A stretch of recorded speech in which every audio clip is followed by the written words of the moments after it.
Any questions? Everything kind of makes sense? Okay, so let's get started. First of all, I will open this up. How many of you have had to do an argumentative essay similar to this in your life? I'm assuming everybody, right? Okay, so this shouldn't have been too much of a shocker. And then in addition, we had this rubric that I hope people were able to look at. Generally speaking, everybody did fairly well. There are past semesters where people do fairly let's just say not as good as this class did, so I'm very happy and proud about that. But what I'll do is I'll just go through the different parts of the rubric. There's a few in particular that I don't think a lot of people ended up doing, which I think is normal, but we'll just go through here. Most people ended up having a fairly straightforward, coherent claim. I think a lot of the comments that I left here were related to the structure of the introduction. And I had a conversation, or a few conversations with students with respect to the essay afterwards. And one of the questions that I had for you all is, how are you taught how to write an essay? Because as I was taught, and as is stated in the literature, there are a number of factors that one should really focus on when they're writing. And to not have those factors top of mind, I think, makes this task exceedingly difficult. Does everybody know what a reader is? Have you heard that term before? I see some nods. I see a lot of other blank stares, which I'm just going to assume means no. So the idea is that you have everything that you're writing. There's going to be a hypothetical reader who's reading your essay, right? And you make certain assumptions about their capabilities and how they're going to evaluate you or determine whether it's good or not. Right? Is that fairly clear? We all have that basic idea. And so part of that inference, the sort of understanding about the reader, should hopefully dictate how you structure all of this information. And so particularly with the claim, the assumption that you want to make with the reader, bringing them in, is that they have time on their hands. They're not forced to read your essay. So how is it that you construct something that is engaging, that makes them want to read the rest of your essay? That's part of the claim. And I'm expanding the claim into like your introduction as well, because that includes a hook, right? We've heard this before, and then the sort of background knowledge that leads into your claim. Some of you did an incredibly good job of having a sort of catchy hook, something that's quite intriguing, focusing on the sort of issues that exist nowadays, and then building that into a claim. The one point that I'd make here is just try to make sure that you're considering who's reading you, why they're reading you, and if you can establish a sort of authority, which includes not using personal pronouns, not saying this is my opinion, et cetera, the whole point is to try and aggregate information to then structure it into a coherent claim that then outlines the rest of your essay. Does that make sense for everybody? Okay, cool. Justification, most people did a pretty good job here. I'm not really going to spend time on it. Counter argument. Can somebody just tell me what's the point of a counter argument in an essay? I commented this, and I think on a lot of people's rubric. What's the point?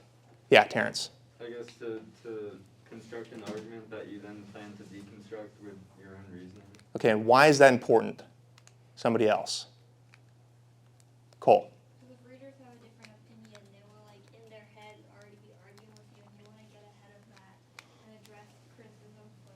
That's great. So we're making an assumption, an inference as to what the other person might say. And so if we just assume that they're all going to agree with us, that's no good. What is an additional point? Yes, Taylor. Just to strengthen your thesis. To strengthen your thesis. How does that strengthen your thesis? Because it kind of attacks the argument on a different perspective and then kind of reinstates your point of view. Right. So you might have your own line of reasoning, but if you're forced to address something else, you're going to develop another logic that might be supportive. And this goes into this final point with the counter argument here, is that building off of this idea in the claim, the whole point of an essay is to establish authority, right? Like you're not here to make friends. I mean, maybe that's the point. Maybe you are here to make friends, but like the point is you want somebody to agree with you at the end of the day, right? So by any means necessary, how do you do that? If you demonstrate that you have an overarching perspective that includes all of the information from all of the opposing sides, and you demonstrate that without sounding biased, without sounding like you have a preconceived notion as to what the conclusion should be, and you build up a counterargument as best as possible. Have you heard of the term steel manning? Yes, some of you have, some of you have not. Okay, steel manning is this idea of, like, what is a steel man? Like a knight with armor. How can I best support, build up, strengthen the opposing argument for the point of later deconstructing it and showing why it doesn't work?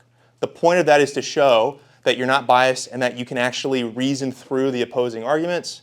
And in your deconstruction, you're not saying things like, this is my personal opinion, et cetera, et cetera. You're using authoritative, declarative statements to deconstruct what you are building up to be a fairly strong argument from the opposing side.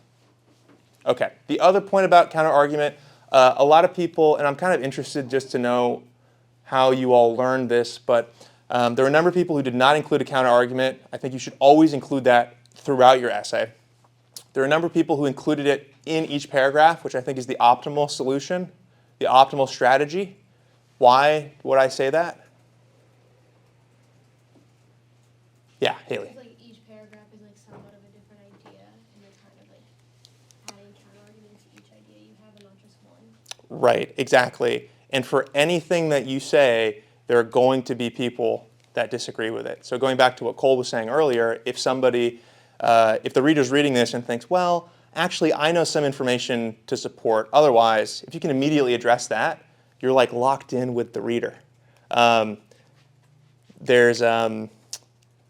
Yeah, okay, I won't get into some of the neuroscience stuff, but yeah, that's the core focus. Now, there are a number of you who did like argument 1, argument 2, argument 3, and then a fourth body paragraph that was just counter arguments. Does anybody know why that is probably not optimal? I mean, you can have that as a structure, but just generally, if you're going to write an argumentative essay, I'm recommending a particular structure. Why do you think that's difficult as a reader? Sure. Yeah, Terrence.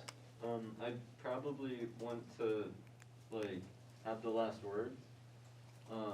If I'm trying to make a point, I would bring up the other side before then showing why they're wrong, rather than having the other side be mentioned last. That's a really good point. Anything else? If I'm the reader and I have to remember all these different points, what am I going to remember by the time I get to this final counter-argument section? If there's 1,000 words that I had to read through and I'm like, oh, well, there's a point against this, there's a point against that, there's a point against that. By the time I get to the counter-argument section, am I going to remember every single counter-argument that I thought up of? Probably not. But what is the sort of takeaway that I'm coming with, even if you address all of them? You're putting the reader in a situation where you have to trust their ability to manage their cognitive load and their working memory, which is not a good position to be in. Because as they go through each paragraph, they're going to be left with a feeling that this doesn't address everything. And then eventually, even if you do, that feeling still existed for 75% of the essay. We're not going to get too much into rhetorical strategy here, but rhetorics is a study of how people communicate and convince other people of certain things. Just because you have all the facts doesn't mean you've structured it optimally to make that argument as highly accepted as possible. And so thinking about the structure and always thinking about how is the person reading this going to think? What are they going to think when I say this?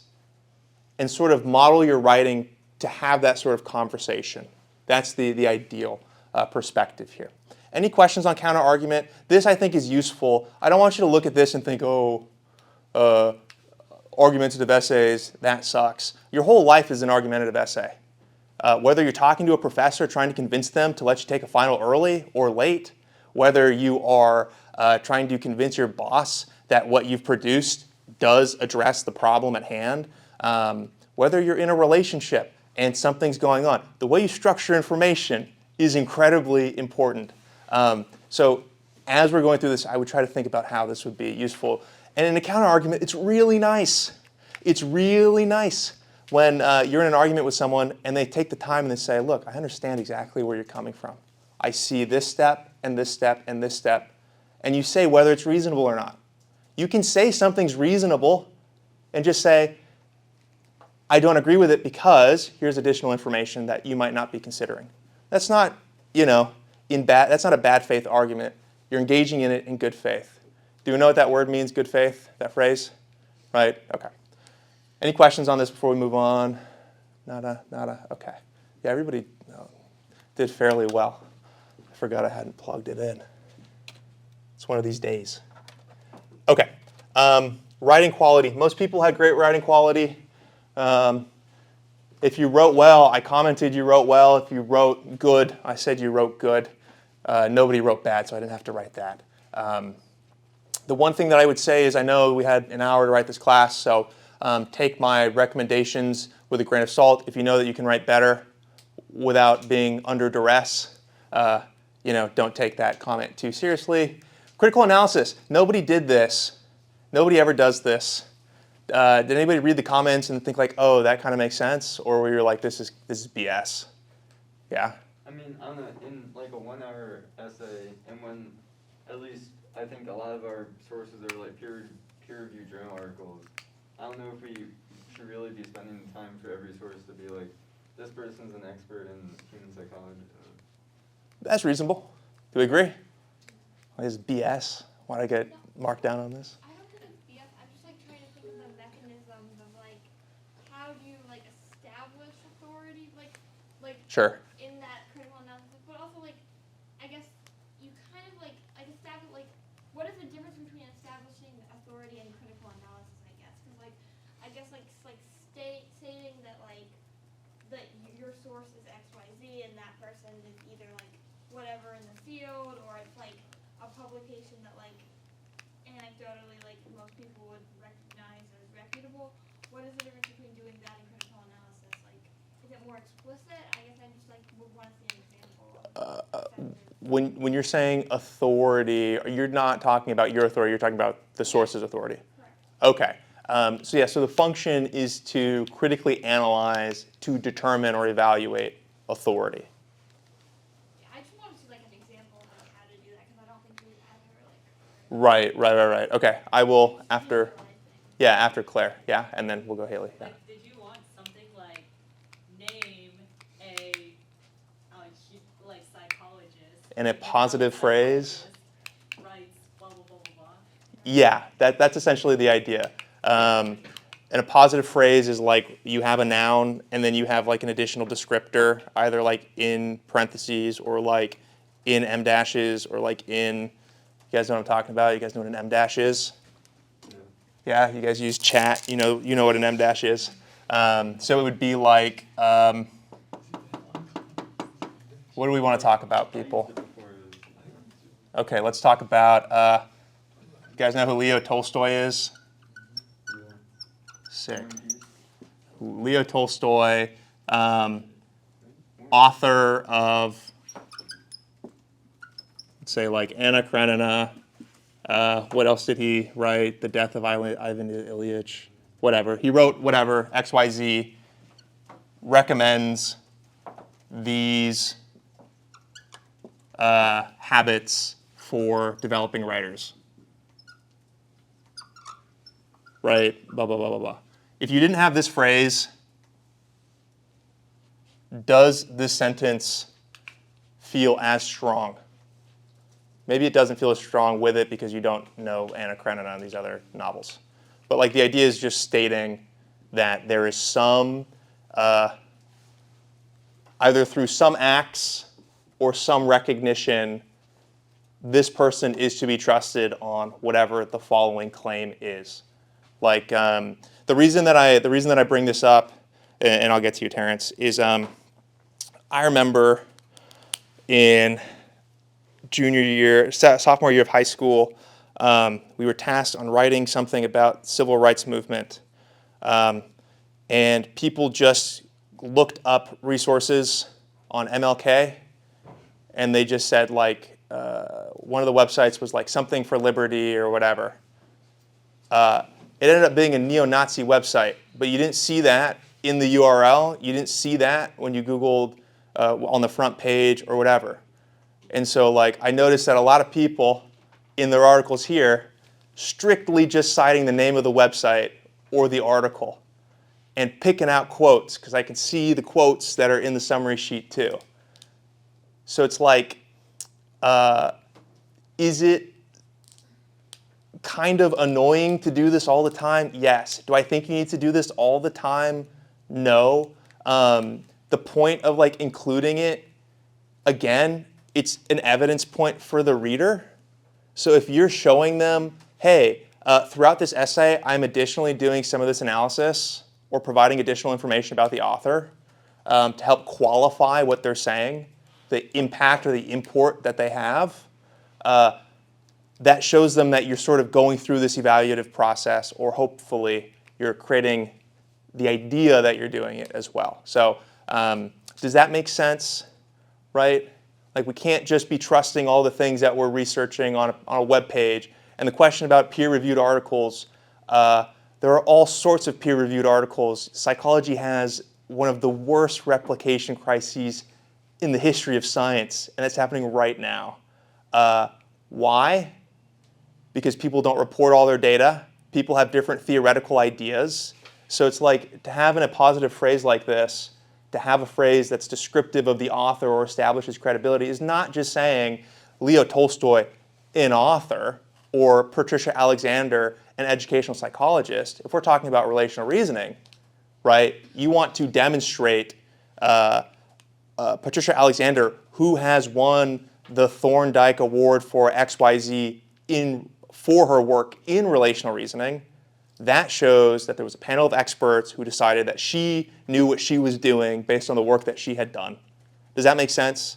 So there's different levels to the sort of like descriptor level of description here for the analysis for the source. You had a point.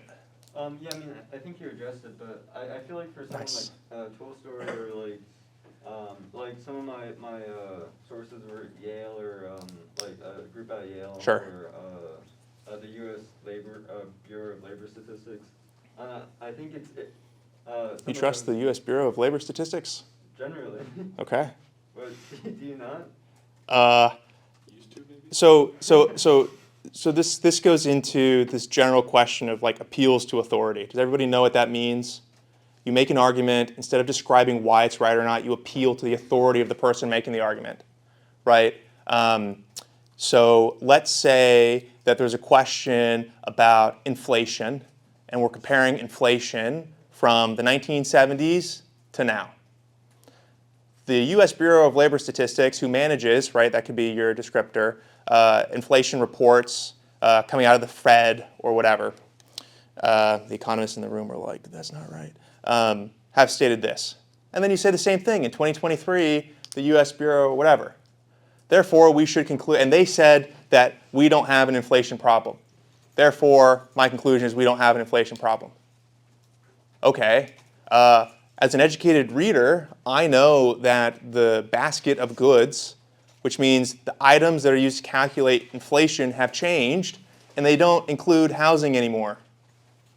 So if the U.S. Bureau of Labor Statistics is saying that the categories of inflation are similar, yes, the end number is similar, but does that mean the actual mathematics, the equation, the inputs are the same? No. So like, if you have somebody that just says, like, so if you're just going to make an appeal to authority, like, you have to be really clear conceptually, maybe not even in your essay, as to why, in your research process, why you're doing that.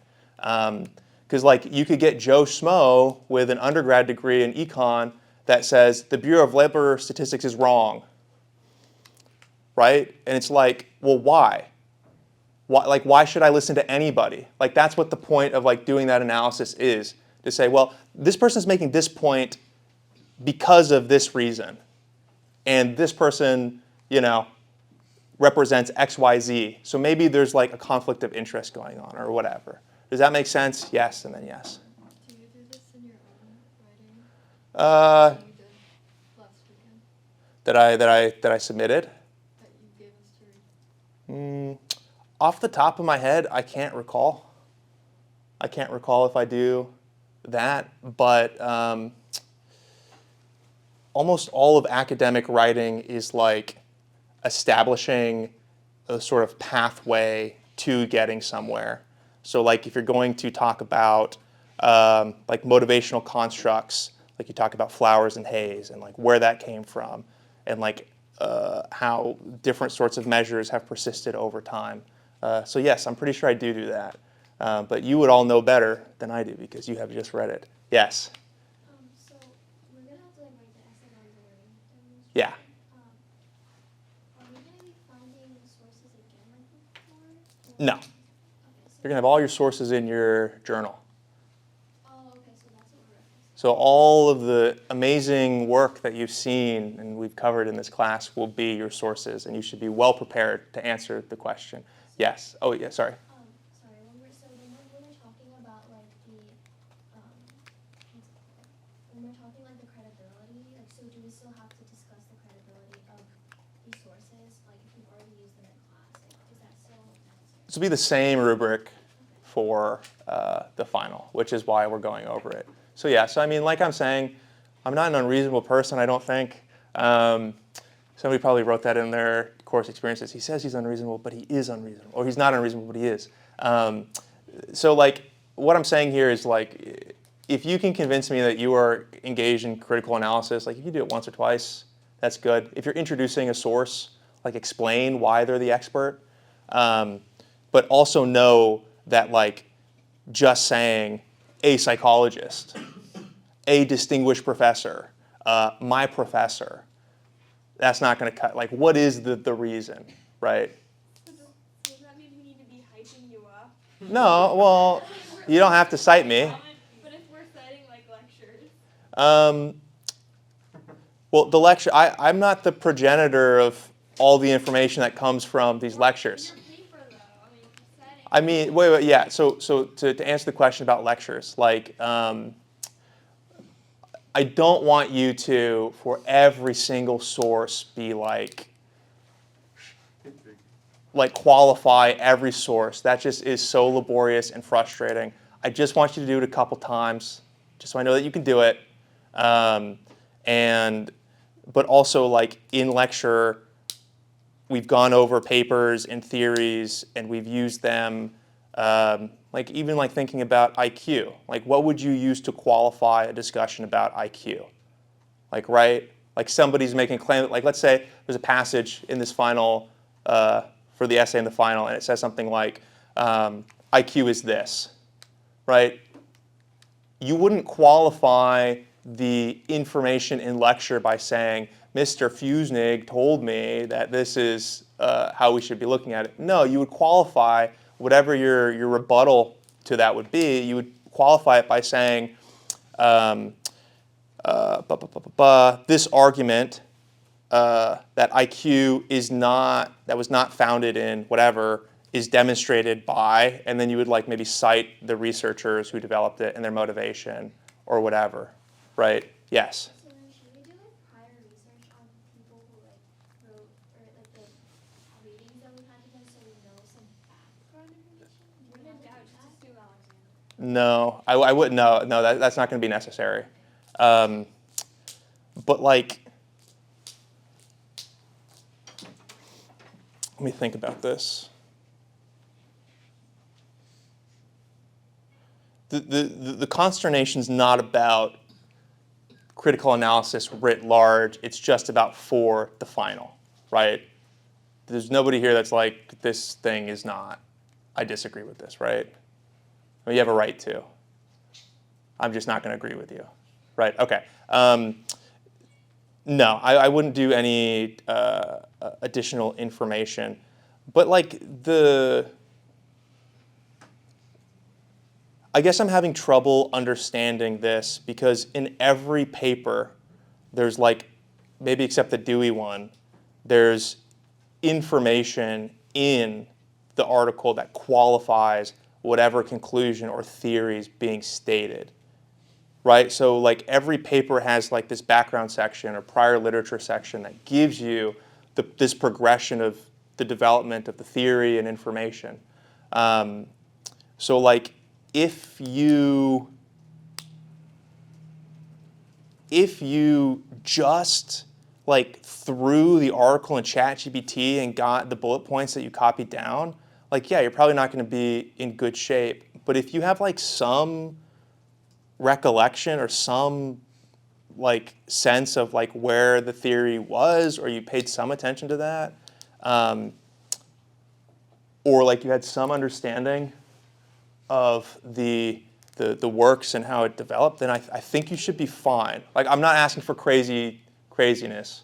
Some of the examples that I've given were like this is like the best you could do.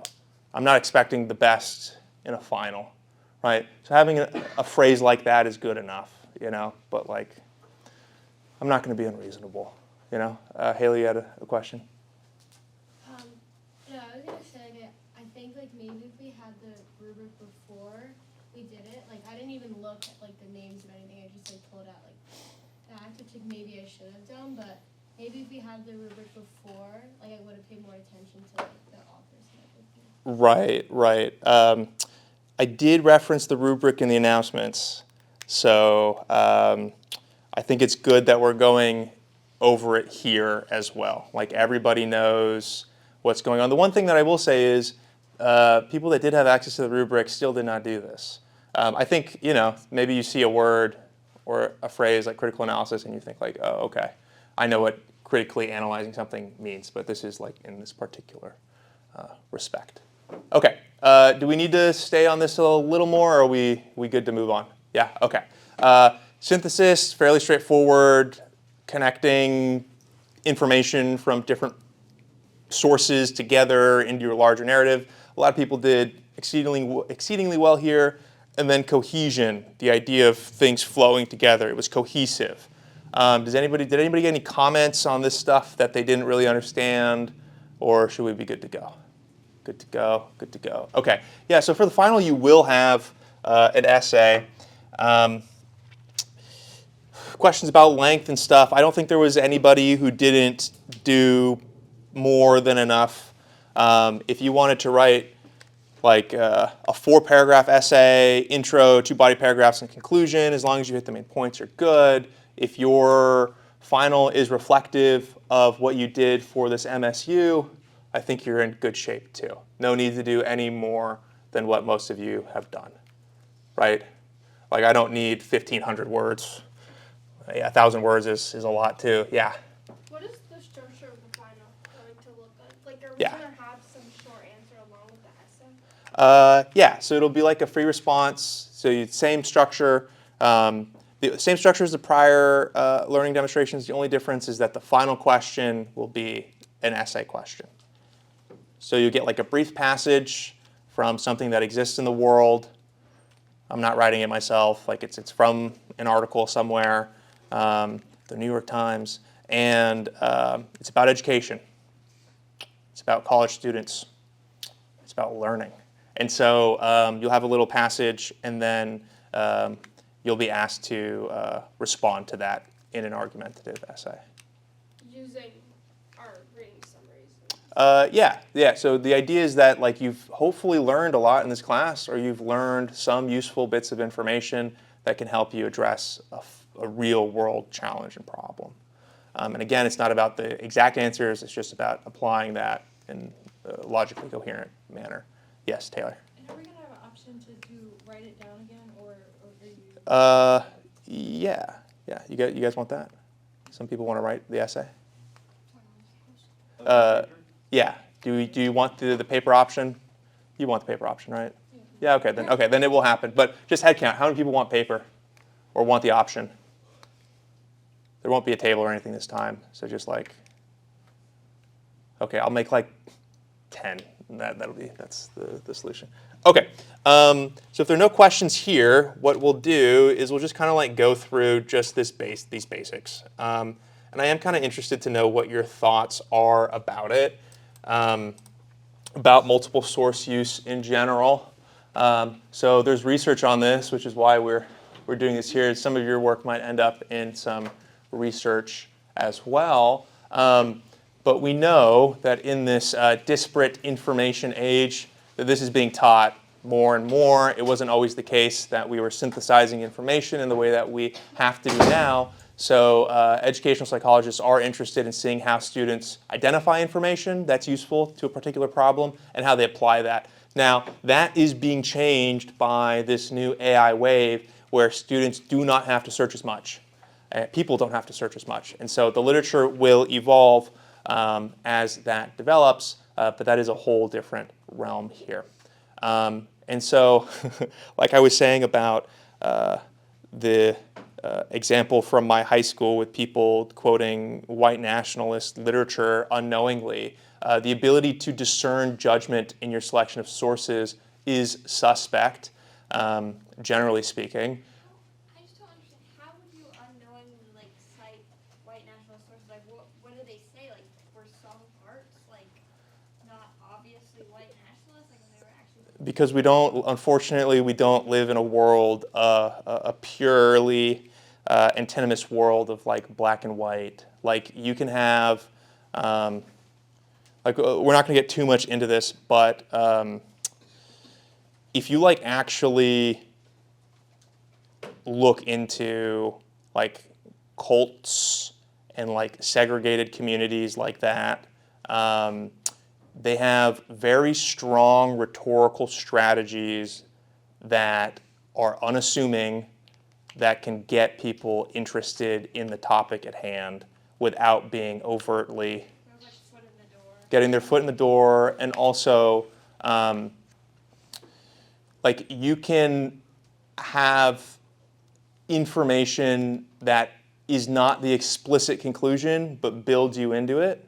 That's not obtrusive. That doesn't get the same flashing lights that you would see if you just saw a slur or something like that.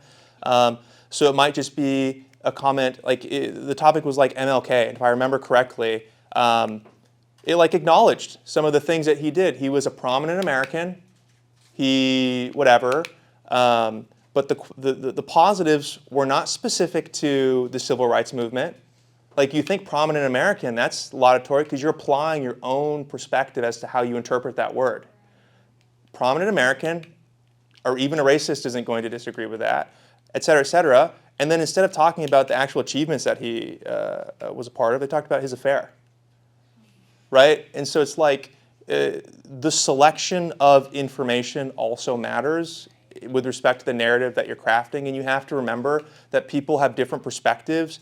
And somebody that has only heard negative things about a person, when they hear prominent American, that could also mean infamous American. Infamous meaning famous, but not positively famous.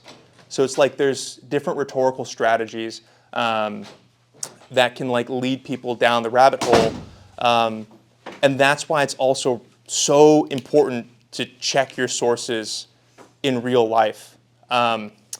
See what other people in the community think about this person. Try to fact check, try to understand. But yeah, I don't want to get too far into there. I do think that was helpful though, so that was a good question. And so yeah, so there are limited citation sources in students' products. I would be really interested to know how people did without having the mandatory number of sources. Okay, what we do know is that when topics are more controversial, students appear to pay more attention. Does anybody have any idea why? Yes. Because they feel really strongly about like one side versus the other, maybe. Okay. That's a good point. This goes back to the sort of points that I've tried to draw attention to about like who you trust and why you trust. Within the academic sphere, you've kind of just been trained to accept what your teacher's telling you. Controversial topics are some of the only topics where a teacher will tell you, hey, go think for yourself. Go try and like figure out. I'm not going to give you the answer. or it's something that you're deeply interested in already, and it's sort of lowered the barrier to entry to actually like doing research. So for instance, if you have specialized knowledge about something that you care for or something that affects you, additionally, controversial topics that are selected for students are generally selected for students to be more interested in. You already have a base level of knowledge, which then allows you to do more exploration. Like imagine you're going out into a forest, you kind of know where things are, you can like go further out, as opposed to you're going in for the first time and you just want to make sure you get back home. You don't have enough information. And so this is another larger point here that I want to get into and ask questions from you guys. Whether or not you develop your responses immediately, or whether you engage in research to then come to a conclusion about what side you're going to take or how you're going to present the information. I think that's right. And so we also know that this seeing information that refutes or rebukes what you've come to know already can change your initial views. But I would like to just get some information colloquially from you guys. What did you do? Like you got, okay, I don't care. So what did you think about this topic? Obviously, we talked about it. With respect to your immediate responses, did anybody have, okay, we'll do it like this, show of hands. When you saw this, who knew exactly what side they were going to take? Raise them high, raise them proud. Okay. 3 people. One of them's asleep. 3 people. Okay, the people that did not, what was your strategy? I'm looking at these, and then yeah, just quickly, just. Generally, well, because I know I've heard plenty of arguments for both sides, how it can be bad, but also a great tool, and so I thought that, like, instead of, or I did a search on just the question, should schools teach students to... Okay, wait, we don't want to get too deep, but just, you didn't know, like, just try to keep it succinct. You had heard things from both sides, you weren't sure? I looked for studies on data on how AI impacts. So you wanted data. Yeah. Okay, Raphael, what about you? Yeah, so I was seeing seeing the good side and the bad side and evaluating which one's better. Okay, so data for you as well. You're data science or information science? No. What are you? Information systems. Information systems, okay. I agree with what they said, and also I wanted to see which side would make it would make a more compelling argumentative essay, like which side would be easier to argue. So would make a okay. stronger argument. Okay, so ease of application. Okay, Strengths. right, okay. And you did the opposite, Claire. Why? Oh, I mean, well, I kind of already had an opinion, but I was also kind of doing what Cole did, where I was trying to see, like, which side would have better points for me to argue. Okay. So, like, to argue in terms of ease of finishing the assignment, or, like, that you agreed with? Finishing the assignment. Is that how most people felt? For me, it was more like I was more interested. I actually ended up arguing the side my gut didn't go with. Okay. I was kind of more interested in the other side, and like as I was like kind of researching it, I kind of changed my mind. Okay. Like, Okay, cool. I didn't want to just like go with like what my gut Right. biases were, Right. because like that wouldn't like not only is that like not good, but that's also isn't gonna make a compelling essay because that would just be me yapping about my stuff. So like I guess. Right. Okay, perfect. So the others who had a knee-jerk reaction, yes. What was the thought process? You just said, let me find points to support my claim? Well, no, I just think this is a stupid question in general. Not that the Damn. question is not like that. I think it's just a stupid thing to be asking because Interesting. AI is gonna be here regardless. Whether we want it or not, it's here. So arguing about whether it should be in schools is kind of like a moot point because it's gonna be there anyway. Like it really doesn't, like you can't get rid of it. Even if you try to ban it, people are still gonna use it. So I feel like oh, we need to ban it, whatever, it shouldn't be used. Like not a productive thing to talk about because it's just not realistic. I can say my. Wait. So you don't have an issue with the question. You have issues with people that don't have the same interpretation of the question. What do you mean? Because the question's asking you, I spent a lot of time thinking about this, this independent clause right here. Artificial intelligence is said to impact student cognition, right? That's supposed to be uncontroversial, just an establishment of fact. I didn't say positive, I didn't say negative. And then I asked the specific question, should schools teach students to use AI? Not whether they were going to use it or not. I know, but the thing is, it's like, if you don't teach them, they're gonna use it whether you teach them or not. So would you rather them know what they're doing with it, or would you rather just ignore the issue entirely and be like, well, this shouldn't be in school. Right. Like, this shouldn't be here, so we're just not gonna do it, like, talk about it, and we're gonna try to. Okay, so You know what I mean? so I think what I'm understanding from what you're saying is that this was not this wasn't an open-ended question for you. Yeah. This had a very clear and direct response given your prior information, Yeah. right? That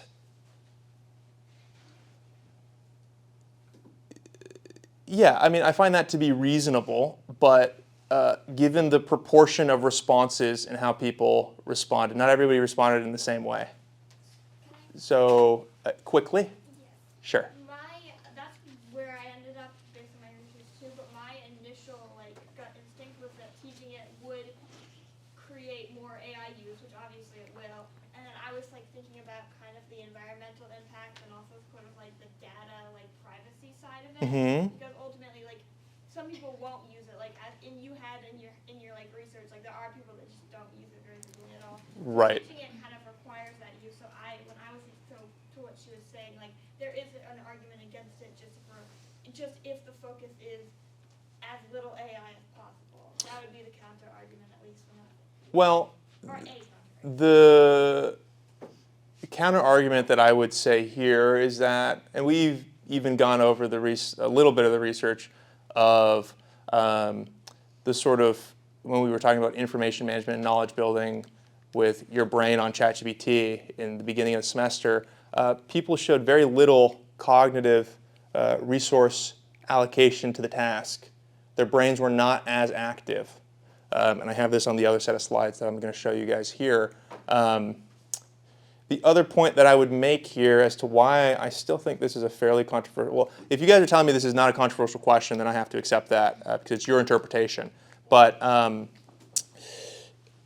this is an ongoing debate for administrators as well. Because the question isn't just teaching AI, it's when you teach AI, how does that affect schooling in general? How does that affect information management? How does that affect knowledge building? If people are unable to multitask, but AI is really good for helping people multitask, or if you have students that are already multitasking, how does that affect students? So should you be teaching them to use this thing? The idea was to keep this as simple as possible to then allow you to attach whatever sort of information from your prior knowledge that you had. And so the idea was that this was a much more, the idea is that it was supposed to be deceptively simple. But maybe being deceptively simple is interpreted as just being simple in general. Yes? Yeah, I think I also said that schools should teach AI, but I think there is a lot of nuance to it because a lot of schools don't teach you how to use a number of different tools that we use in everyday life, or at least STEM majors do, like calculators. I was never taught how to use that. Mm-hmm. And so, I think there's nuance that needs to be backed up one way or another. Environmental impacts, et cetera, whether or not there's utility in actually teaching, whether there's skills to be gained from teaching how to use AI. I think those are all points that need to be explicitly laid out. An additional thing that I would build off, I think these are all great points, is what does a school mean? Preschool, elementary school, middle school, trade school, university, PhD? How many of us just interpreted this as university students? No? How many people would agree that you should teach AI to elementary school kids? And one of my sources was about elementary school kids. Right. But everybody. Yeah? Right? And then exactly what is teaching? Like, is it to get tasks done? Is it to teach towards developmental goals? Is it to, like, what does that mean? Right, yeah. I'm not looking for like specific, this is a rhetorical question. The just idea is like, I guess I'm trying to defend my question here, the honor of my question. These are still very open questions that nobody really has the answer to. I'm happy you have the answers because people up and above don't, and people like in administrative power don't really know what's going on here. And the fact that everybody is so gung-ho about this, whether they support AI or not, makes me feel really good, and that I'm not wasting my time with my own personal work. Yeah, Joey, real quick, and we'll switch. What was the general breakdown that you saw? Yes or no? Oh, most people were yes. There were few differences, but yeah, what we were gonna do is kind of just like go through these questions. We already did the first one. I know how many searches you did. Search terms, search phrases. We can just like skip this. We only have like 10 minutes. So what I'll do is I'll just jump to the other PowerPoint here. And some of this we discussed earlier in the semester. ChatGPT, this was in, yes, March 2025. The number of people who continue to use ChatGPT and other AI services continues to rise. 46% of adults under 30 have used ChatGPT to learn for work. This is very broad, right? So like maybe 3% are learning, maybe 40% is entertainment, or et cetera, et cetera. But yeah, we can see the actual distribution here. Is this shocking to anybody? Quickly, yeah. The price is so low for the old people group because all like the old people I know, or oldest group, because a lot of the older people I know are like obsessed with ChatGPT. Like I think it's the best. There's a whole distribution of technological adoption that we won't get into here, but yeah, older people generally are lower in technological adoption. Yes. I'm surprised for entertainment. Like maybe it's just the people I surround myself with. But I feel like we just use it for like coding and stuff. I don't know. Is that entertainment for you? No. No. Yeah, me neither. Yeah, this is really interesting. I also am not engaged in using AI for entertainment. But entertainment is very broad. It can mean a lot of things. Some of it is not safe to discuss at school. It's like a huge problem. It's a huge problem. But yeah.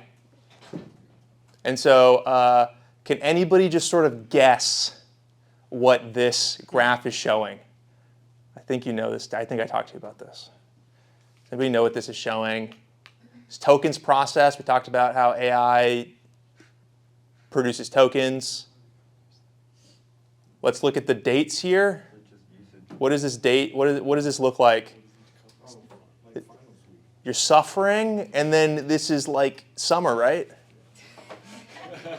And so 100 billion, it's really nice that this is the chart here. 100 billion tokens drops down to like, I don't know, what is this, 20 billion? Like right after school gets let out.